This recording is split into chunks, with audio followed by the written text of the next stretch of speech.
So, hi, welcome. Thank you for joining us. Could you introduce yourself to everyone? Hi, everybody. My name is Dante Noack. I identify as a transgender male.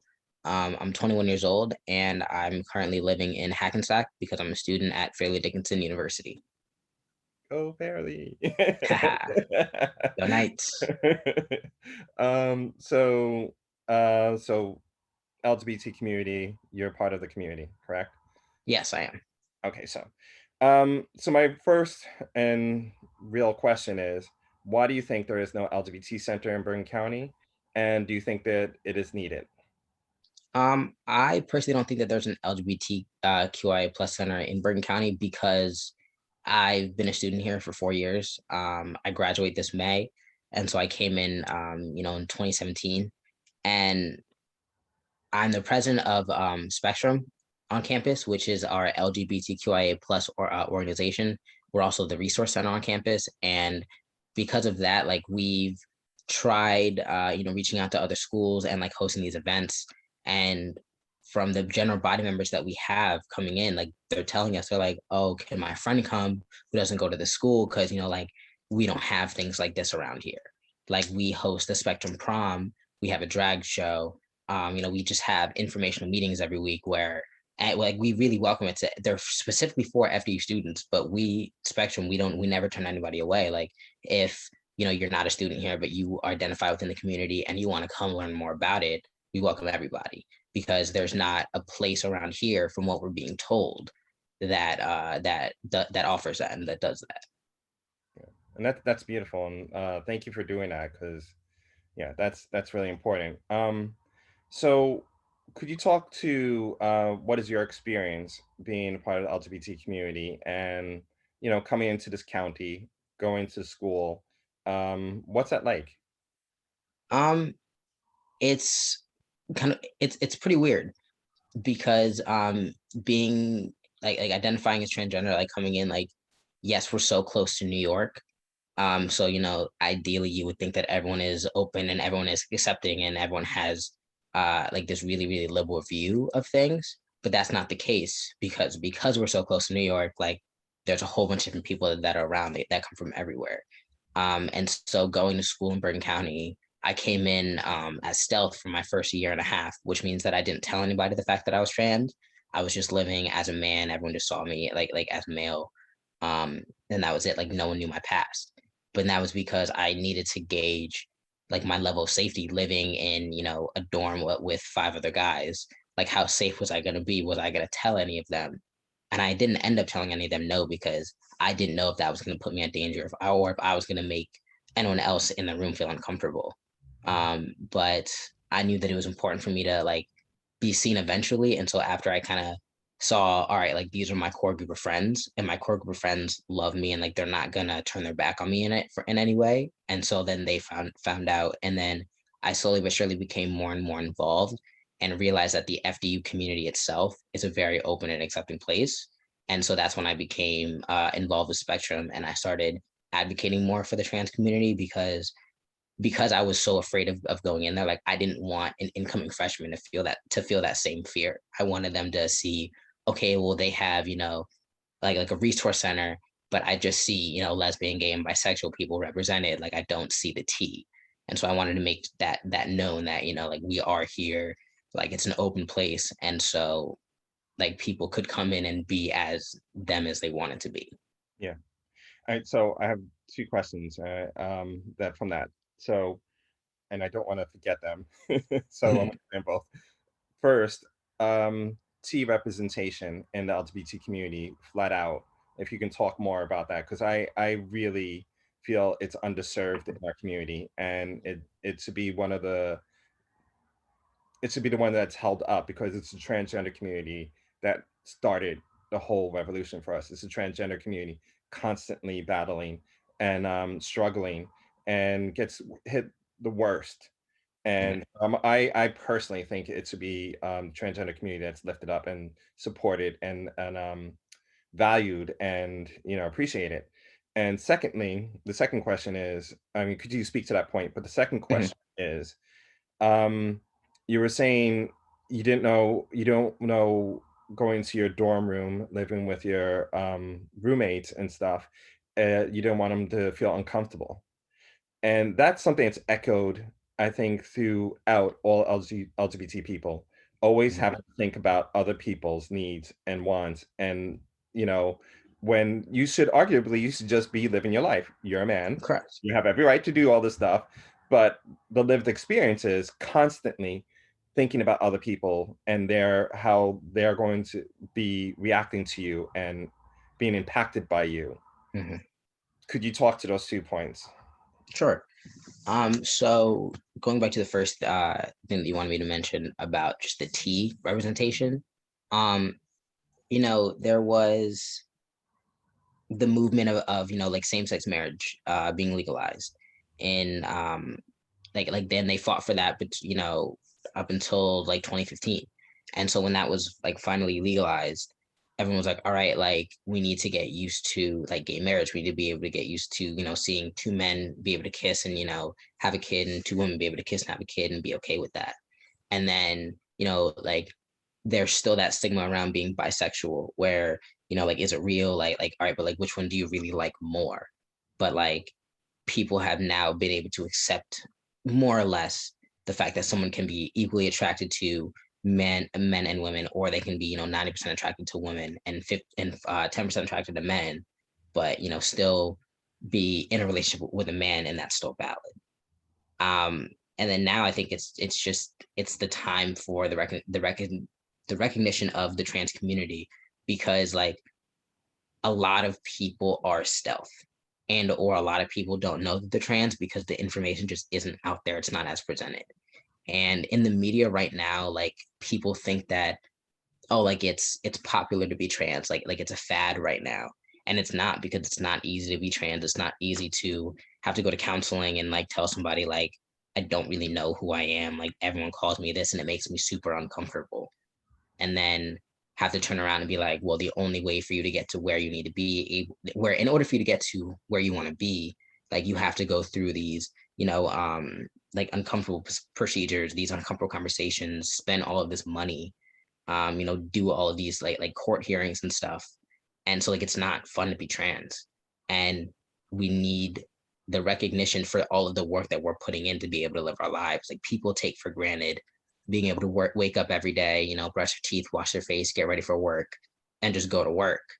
In order for me to go to work looking the way that I am, had I been, had I not had top surgery, had I been like pre-surgery, I would need to wake up, get ready for work. But in getting ready for work, instead of, just throwing on whatever, I would need to shove my body into, like this tight piece of clothing, be uncomfortable for the rest of the day, be, hardly able to breathe. But that's what I need to do in order to go out and feel comfortable enough to fulfill, the M role that is on my license.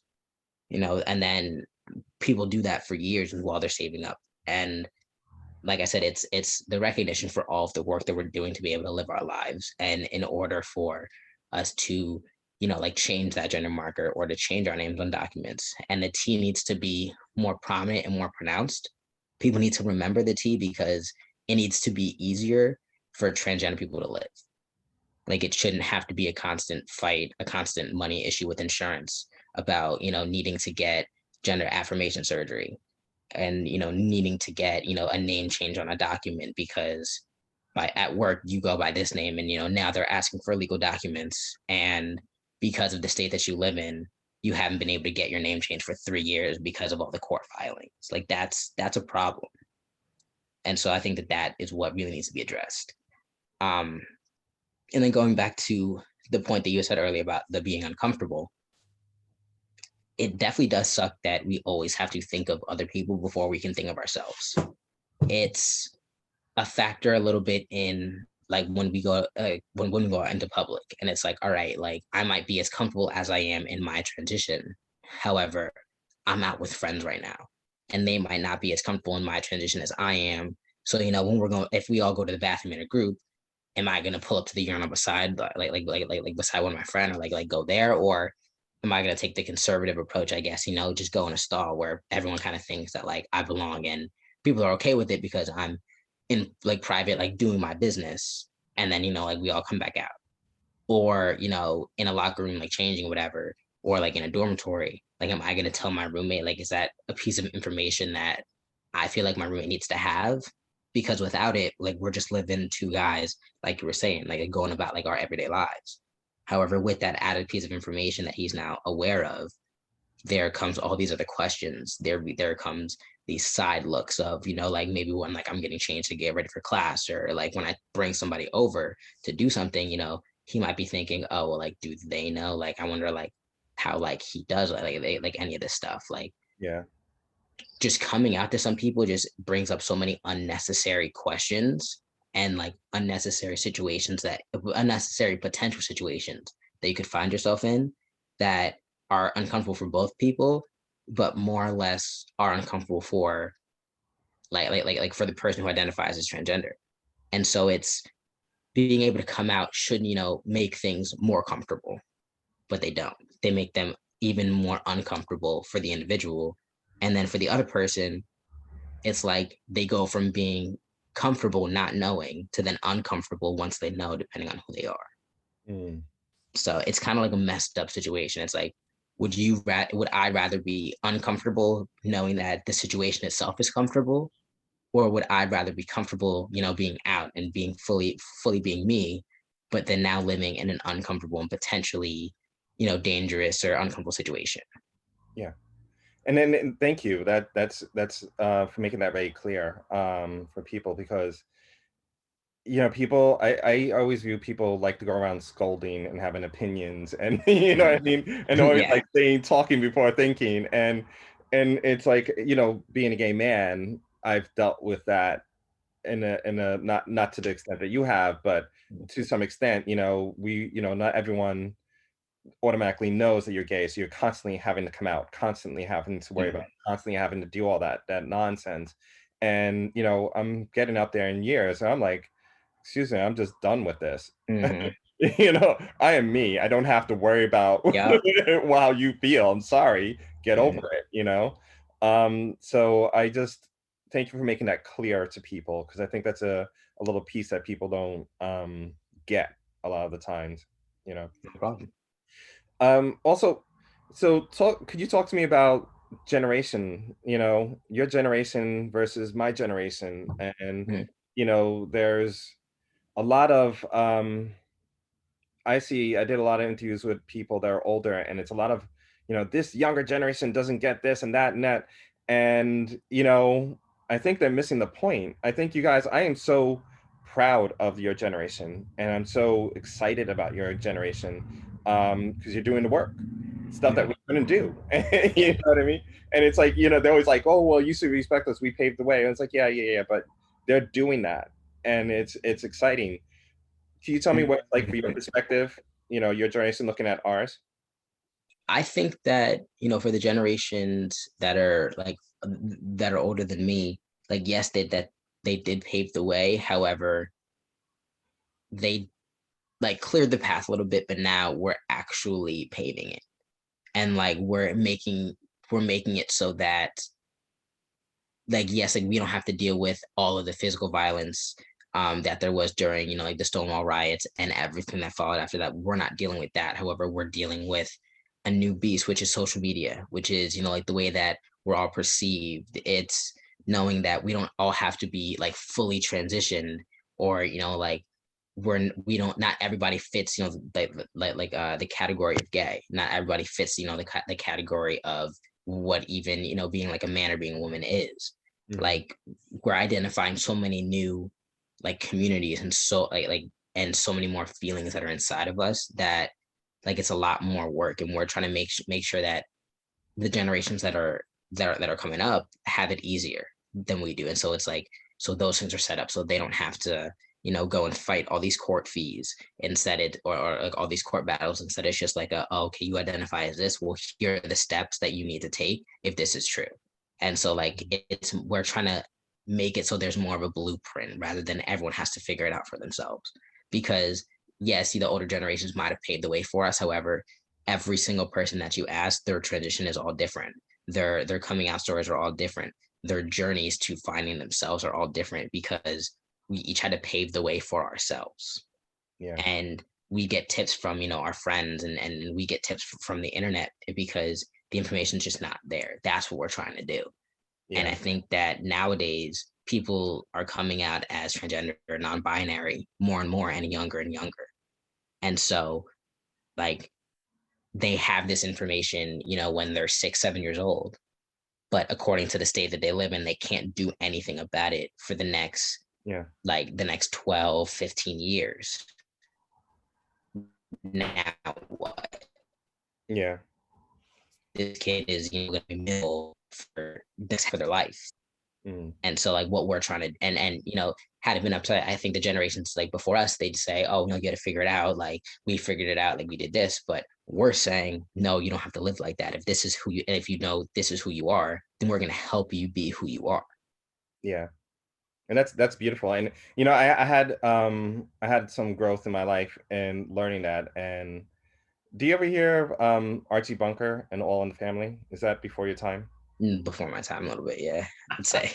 This is funny. All right, so there was this show, and it was this white guy, and he was like this grumpy white guy with his family, and he had a son a son-in-law who was a hippie, and his daughter and his wife, and he was this really just like the worst of worst people, racist, chauvinistic, just but somehow it was in the 80s and the 70s, and it was Mhm, like the character was it's about him being learning to wake up and be more woke and stuff like that, I guess, mhm. right? Okay. So he's the epitome of everything that's wrong, essentially, this character. Mm, And, so in my life, I lived working 5 jobs, working in a bar, working in the gay bar and all that kind of stuff. mm, And then I moved to London and lived there for like 7, 8 years. And I moved back and I started working again, being more of like an activist and mhm, reaching out to PFLAG. And I'm sitting there and people are talking about cisgendered and all this stuff. I've never heard those words. And it was like the wow. experience. Yeah, it was like it was literally night and day for me. It's like I came back into a whole new world. And Mhm, I'm thinking PFLAG, I'm gonna see a bunch of gay people, and there was like 2 gay people, and the rest was transgender. And I'm sitting there and I'm listening, and there's this woman talking about their child, who was, I think, maybe 9 at the time, and how their child is transgender. And my first thought, and I'm ashamed to say this, was, "Oh, they're projecting that onto that child." And then I stopped myself and I thought, "Thank God I didn't open my mouth," but I saw it. I was like, "Wait a minute. Everyone I have no problem believing everyone here is transgender." Well, all mhm, these people were children at one point. You know what I mean? mhm. So, and why am Yep. I thinking that this woman is forcing it? I don't know this woman. I don't know this child. I'm putting that Mhm. stuff on that woman. She Yep. knows this child, you know? And it's like your parent knows their kid. And I was Yep. like, oh my God, I'm Archie Bunker. How the fuck did that happen? How did that happen? How did I become the person that's ignorant and stuff? And that was Yeah. my awakening, I guess. Because I am and was so ignorant to your world. Mhm. And so I just want to get that out and say, like, thank you for being there and showing the way and teaching old dogs like me, what it's like, and then we can experience and understand your world. Because I was just really clueless, and I'm just thankful to been exposed and learn. I mean, no problem, because like just like like you were taught, like everyone needs to be taught, but like I was taught as well. Like I didn't always know the term transgender. I definitely didn't always know the term cisgender. I didn't know that that was something that existed until I knew what transgender was, and I was actually able to explain it and understand it myself, and I Mm, was able to identify with it. I was like, all right, well, I'm trans, so then what is everybody else? Is everyone else like normal, so to speak? But like that's not it, because it's not normal versus not normal. It's just, yes, I'm trans, and like, and you're cis, and it's just what it is. More, and just like it's, yes, I'm homosexual and you're heterosexual, or I'm heterosexual and you're homosexual. Like it's just another label. yeah. And so like I think that we're a little bit at more of an advantage, because like we're the ones who are finding these terms online, being able to research them fully and like practice them within our friends and us understand them. And Mhm. then I think that that's where like the miscommunication kind of gets between the younger generation and the older generations of we fully understand the words and we know like the history behind them and the reasons that we're using them, and then we go out in the world to go use them, and like we come up with this generation that hasn't heard any of these words before. And so that's when we get the, oh, you're making this up and that doesn't even exist, and like where did you get all this from? And we're like, these words exist, you just don't know about them, so let us educate you. Yeah, And 9 times out of 10, like depending on how like what generation someone's a part of, or like if they are open to it, is whether or not you're going to get shut down or whether or not you're actually going to educate somebody new today. yeah. And, and it's like thinking about it, it's I believe LGBT, the whole spectrum is like the most accurate depiction of human sexuality and gender identity. It's actually accurate, and where because the perception is like, okay, we're going to teach health education, Mhm. and then we're gonna, we'll talk about this fringe society, which is LGBT, and they're like the oddballs. I was like, no, you Mhm. you got it wrong. This is actually, you know what I mean? This is Yes. the truth. You're a part of this. You know what I mean? We have people, and it's so varied, and it's just, I just love it. It's like this is really, it's when I say that, it's my younger self in the 20s, I'm so happy we got there and that Mhm. we're at this moment and the community is at this moment. I'm just so appreciative of what you guys are doing. That's what I mean. I love it. It's not like, oh yeah, this is novel. It's like, no, this is needed. This is so important. And Yes. it's just, I just want to support and help in that area. And that's just me rambling. And we definitely like we appreciate it. No, no, and we definitely appreciate it because we wouldn't be, where we are. Like we wouldn't have the voice that we do if there weren't people who were advocating for us. Because Yeah. the trans community isn't a small community by any means. However, we seem small visibly because the people that are active, the people that are visible. But in order for our community to grow and to flourish, like the L, the B, and the G, oh, sorry, the LGBT, the G, and the B, like in order for us to flourish like that, then we need some help. Yeah. And and it's like I always look like at numbers and stuff. I'm not going to take too much more of your time. Mm, So they look at nationally that it's like what not it's like 5% of the national is LGBT, and it's like not 5% is the transgender slice of that pie, right? mhm. So I'm wondering if that's an accurate number, and is it just what I don't they think so. I don't think so either. I think because I think transgender I think it's evolving. I think the terminology is evolving. I think it needs to be broader. Um, Hmm.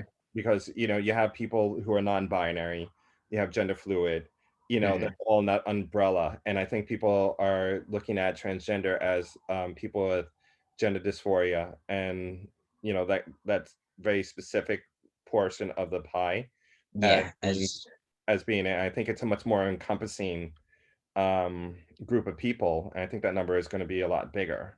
yeah, I think that right now transgender is very, it's very binary. Like you people that are saying, oh, I identify with the binary of the transgender community, meaning that they either believe, they either went from female to male or male to female, and like that's all it's ever been for them. And then Mhm. you have the people who are more fluid within the community that, went from being identifying as female to then identifying as male, so then maybe identifying as gender fluid and going back and forth, but they might still have had top surgery, and or they might still bind their chest because that's an aspect of them that of if they identify as female one day or male one day, like they don't like that, and that gives them the gender dysphoria. Yeah. Yeah, yeah. And I before I finish up, I mean, I just Mm, love, this topic, because what is masculinity? What is femininity? I think that's like, a cultural thing that we decide as people. mm, And, so, like, I try to wear nail polish a lot. I don't see this as feminine. I see this as masculine. You know, mm, going into some areas wearing nail polish, that's not an easy thing, and I don't and, Mhm. I think what we think of as masculine and feminine is a lot broader than people often wanna project it, you know what I mean? You It can play definitely is. It's a that, lot broader and it changes. yeah, very cool, very cool. So, is there any questions that you have for me? Is there anything Um, you wanna add to this? no, like I don't have any questions. No. Okay, and do you feel comfortable with everything that we talked about here? Yes. Okay. And you know that this is being recorded, and that this is going to live on a web page in the future. Yes. Yes. Okay. And you give consent, right? Yes. Yes, I give consent. And before I end this, I just want to say thank you for being you, and how I'm just so proud, because to be a part of the community with you, because you're sort of like, when I see you, I see someone that's strong and fearless and is really, being authentic. You know what I mean? And it's Mhm. and I grew up in an era where people had to hide who they were, and it really twisted them, and it, colored their lives, because you have to always be sort of in the closet and always have to be thinking about, all the straight people, what they're gonna say. So you have these really feminine men or really masculine women who are constantly proving that they are feminine or masculine, depending on what Mhm. society expects. And Mhm. it's so good to see someone just be themselves, and I see that in you. And Thank you very much. it's no, thank you, because I see you as, you're just making a better world just by being you, and you're appreciated and loved. I just want to make sure that you know that. Thank Okay. And that's it. you. I'm going to end up. You want to Appreciate say it. goodbye to everyone? Bye, everybody. All right, thank you.